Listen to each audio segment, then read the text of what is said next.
नमस्कार, मैं सरोज कुमारी, सहाचार्य, राजनीति विज्ञान, राजकीय महाविद्यालय नौहर। आज हम बीए पार्ट फर्स्ट के पेपर फर्स्ट के अंतर्गत टॉपिक शक्ति की धारणा, द कॉन्सेप्ट ऑफ पावर पढ़ेंगे। कॉन्सेप्ट ऑफ पावर, शक्ति की अवधारणा पढ़ रहे हैं। शक्ति संपूर्ण राजनीति विज्ञान का एक केंद्रीय तत्व है, संपूर्ण मानव जीवन का एक केंद्रीय तत्व रहा है। प्रारंभ से लेकर आज तक शक्ति केंद्रीय अवधारणा रही है।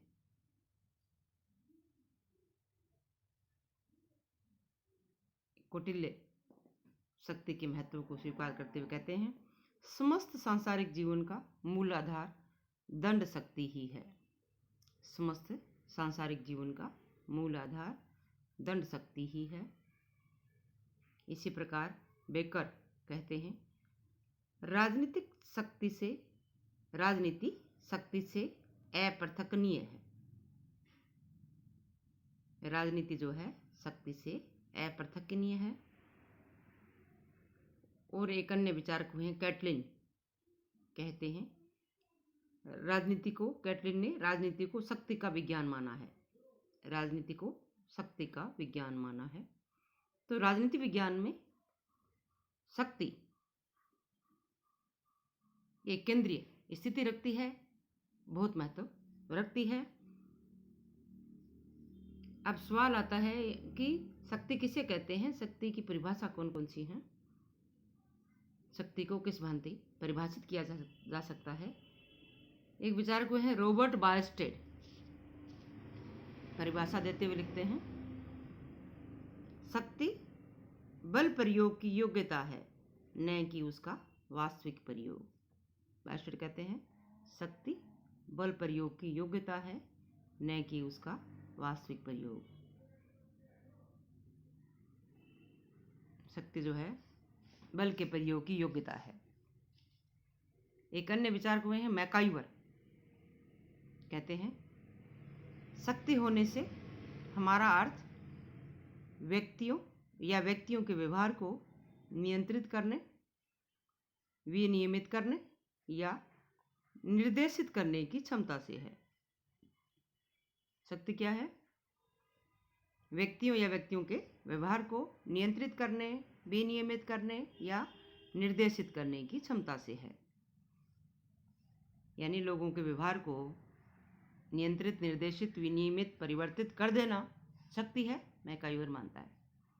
एक अन्य विचार को है आर्गेन्स्की, कहते हैं शक्ति दूसरे के आचरण को अपने लक्ष्यों के अनुसार प्रभावित करने की क्षमता है। दूसरे के आचरण को अपने लक्ष्यों के अनुरूप परिवर्तित नियंत्रित कर सकें तो वो शक्ति है। यानी व्यवहार का नियंत्रण, दूसरे लोगों को नियंत्रित करना एक तरह से शक्ति है। शक्ति को विविध रूपों में परिभाषित किया गया है। अब पढ़ते हैं शक्ति के स्रोत क्या क्या है। यानी किसी व्यक्ति को यदि शक्ति चाहिए, राज्य को शक्ति चाहिए, किसी संगठन को शक्तिशाली बनना है, तो इसके स्रोत कौन कौन से हैं, किन स्रोतों से जो है शक्ति को प्राप्त किया जा सकता है। जिसमें पहला आता है ज्ञान। पहला स्रोत है शक्ति का ज्ञान। शक्ति का प्रथम स्रोत ज्ञान है। ज्ञान अपने साधारण अर्थ में व्यक्ति को अपने लक्ष्यों को पुनः प्रबंधित करने और मिलाने की योग्यता प्रदान करता है। ज्ञान द्वारा व्यक्ति की अन्य विशेषताओं को इस प्रकार संचालित किया जाता है कि वे शक्ति का साधन बन सकें। व्यक्ति की नेतृत्व का गुण, उसकी इच्छा शक्ति, उसकी सहन शक्ति, अपने आप को अभिव्यक्त करने की शक्ति आदि विभिन्न तत्व शक्ति के महत्वपूर्ण पहलू, यानी ज्ञान जो है व्यक्ति में नेतृत्व का गुण पैदा करता है, इच्छा शक्ति पैदा करता है, उसकी सहन शक्ति है और अपने आप को अभिव्यक्त करने की जो उसकी क्षमता है, ये महत्वपूर्ण तत्व होते हैं। इन तत्वों में से किसी भी एक की कमी शक्ति के समस्त रूप को अकार्यकुशल बना सकती है और उसे पूरी तरह नष्ट कर सकती है। तो ज्ञान जो है केंद्रीय तत्व है, पहला तत्व है।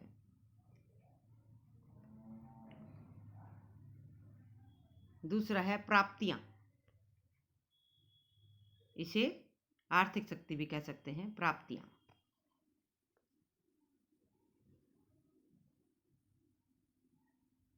ज्ञान शक्ति का आंतरिक स्रोत है। इसके अतिरिक्त शक्ति का निर्धारण करने वाले बाहरी तत्व भी होते हैं, जिनमें प्राप्तियां सर्वाधिक प्रमुख है। साधारण बोलचाल के अंतर्गत इसे ही आर्थिक शक्ति का नाम दिया जाता है। प्राप्तियों के अंतर्गत भौतिक सामग्री, स्वामित्व एवं सामाजिक सामग्री की शक्ति एक व्यक्ति को समाज में प्राप्त स्थिति और स्तर आदि को सम्मिलित किया जा सकता है। यानी इसके अंतर्गत भौतिक सामग्री, स्वामित्व, सामाजिक सामग्री की स्थिति, एक व्यक्ति को समाज में जो स्थिति और स्तर प्राप्त है उसको सम्मिलित किया जा सकता है। प्राप्तियां या संपत्ति शक्ति का एक स्रोत अवश्य है, लेकिन न तो यह एकमात्र स्रोत है और न ही निश्चित रूप से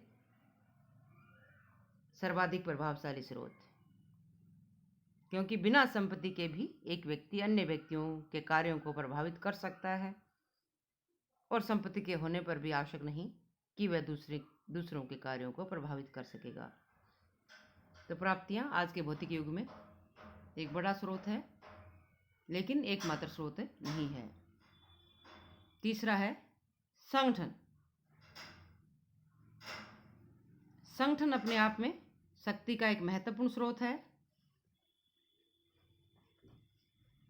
कहावत भी है कि संगठन में शक्ति होती है।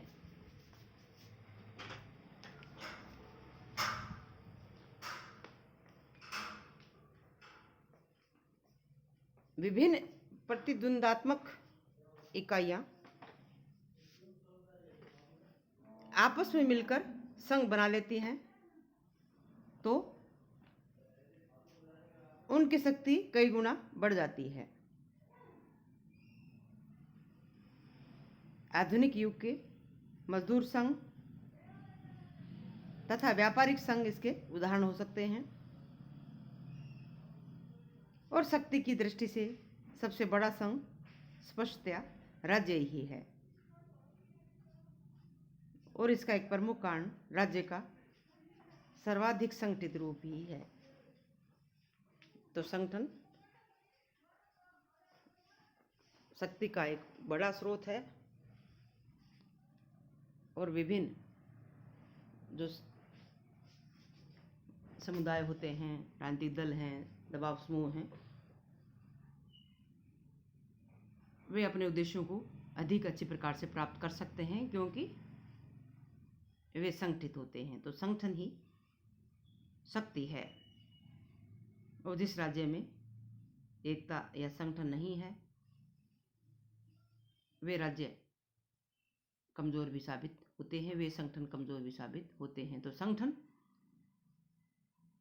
जो है एक महत्वपूर्ण शक्ति का स्रोत है।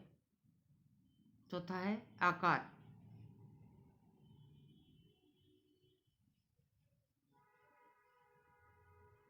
अनेक बार आकार को शक्ति का परिचायक मान लिया जाता है और यह सोचा जाता है कि एक संगठन का जितना बड़ा आकार होगा उसके द्वारा उतनी ही अधिक शक्ति का परिचय दिया जा सकेगा। आकार के साथ यदि संगठन का मेल हो तो ऐसा होता भी है, लेकिन सभी परिस्थितियों में ऐसा नहीं होता। और अनेक बार ऐसा भी होता है कि उसका बड़ा आकार उसे उलझा दे, उसे असंतुलित बना दे और उसे परिस्थितियों के अनुकूल न रहने दे। इसी कारण अनेक बार कुछ राजनीतिक दलों द्वारा अपने आकार को घटाने के लिए शुद्ध आंदोलनों का आश्रय लिया जाता है, शुद्धि आंदोलनों का सहारा लिया जाता है। तो आकार एक शक्ति का स्रोत तो है, लेकिन उसमें आकार के साथ साथ उसमें संगठन का तत्व भी होना चाहिए, उसमें एकता भी होनी चाहिए। बड़ा आकार कई बार समस्याएं पैदा कर देता है। आगे आता है शक्ति के स्रोतों में विश्वास। विश्वास आधुनिक समय का एक बड़ा स्रोत है।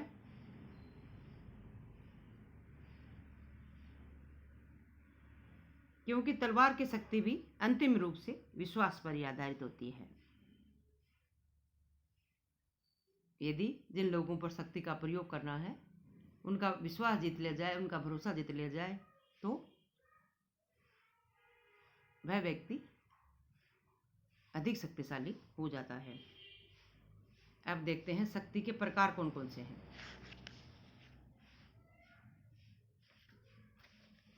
मैक्स वेबर ने शक्ति के 3 प्रकार बताए हैं। पहला है कानूनी या वैधानिक शक्ति, दूसरा है परंपरागत शक्ति और तीसरा है करिश्मावादी शक्ति। कानूनी या वैधानिक शक्ति, परंपरावादी शक्ति और करिश्मावादी शक्ति। पहला आता है कानूनी या वैधानिक शक्ति।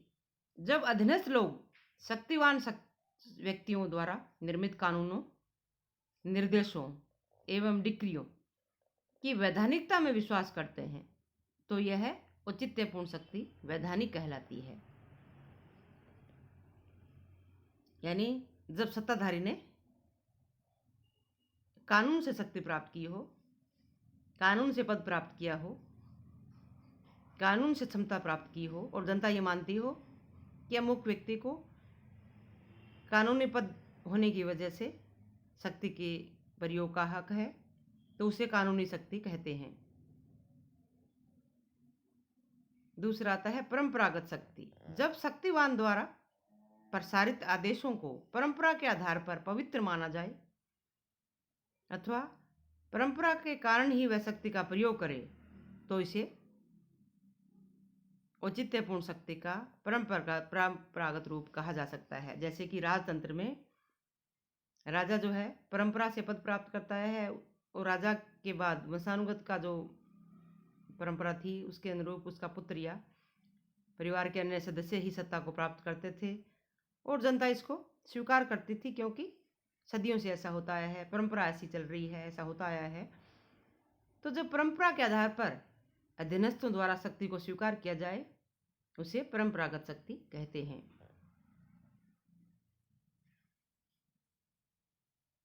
तीसरा आता है करिश्मावादी शक्ति। जब औचित्य की मान्यता का आधार शक्तिवान के व्यक्तिगत गुणों के प्रति भक्ति होती है तो वह करिश्मावादी शक्ति कही जाती है। करिश्मावादी शक्ति के अंतर्गत अनुयायियों को अपने नेता की विशेषताएं प्राय अद्वितीय प्रतीत होती हैं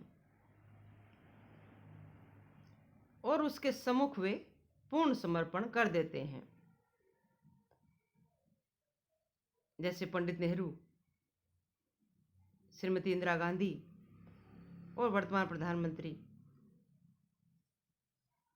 मोदी, अटल बिहारी वाजपेयी और प्रांतीय स्तर पे भी अनेक नेता अपने करिश्मावादी व्यक्तित्व के कारण जनता की भक्ति के हकदार अधिक रहे हैं। चाहे महात्मा गांधी हो, इन सबको एक तरह से करिश्मावादी शक्ति प्राप्त थी। तो शक्ति की 3 प्रकार मैक्स वेबर ने बताए हैं। तो आज हमने शक्ति की अवधारणा को पढ़ा। धन्यवाद।